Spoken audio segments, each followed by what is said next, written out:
This quick tutorial will show you how to use 2D animations and augmented reality using After Effects and Adobe Aero.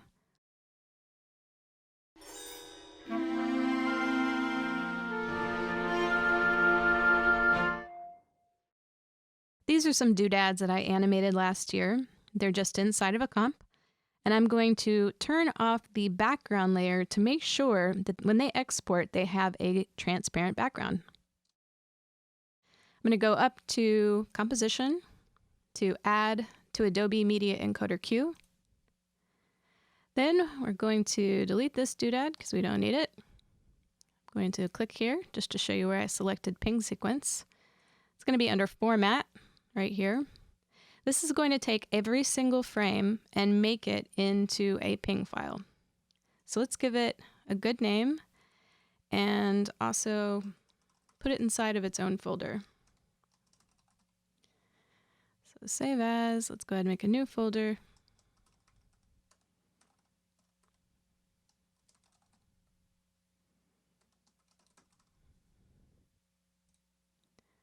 We'll hit save, we'll hit OK, and we'll hit the little arrow button in the upper right hand corner. Okay, the next step is to export the audio. So we're going to go back to After Effects, go back to Composition, add to Media Encoder. We're going to click on Match Source, and this time we're going to select MP3. Let's go ahead and give it a good name.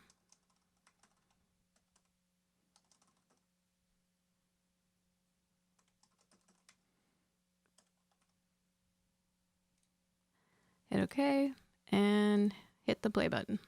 All right, that was really fast. The next step is to compress the visual exported files. So these are the PNG sequence itself. We're going to right click. We're going to go to Compress right here. This is going to make us a little zip file.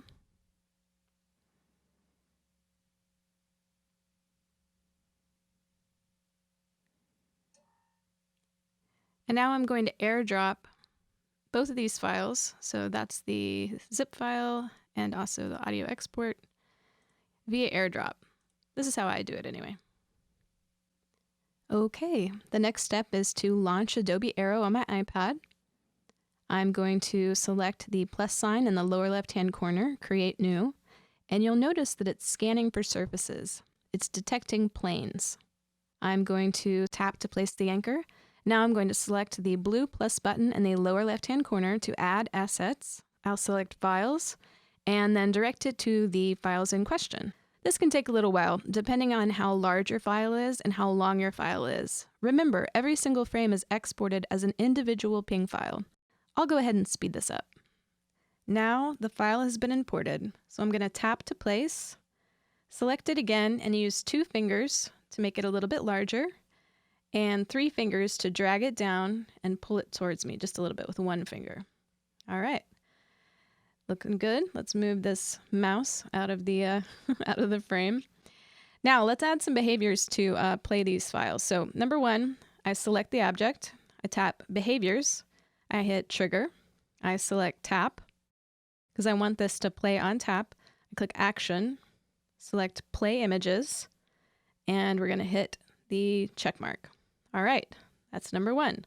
Number 2, let's have it play audio. Click on the plus button below Play Images, select Play Audio. This time, we're going to click the folder icon, click on Files, and direct it to the proper file. We'll close, and let's test it out. Hit the preview button in the upper left-hand corner. Now we're going to tap it. Look at that. It's playing, just like we wanted it to. Keep in mind, if you run into a little bit of playback lag, that might be because your file is too large. This can be controlled by the dimension as well as the frame length, so keep that in mind and optimize as much as possible. That's it. Thanks for watching and happy making.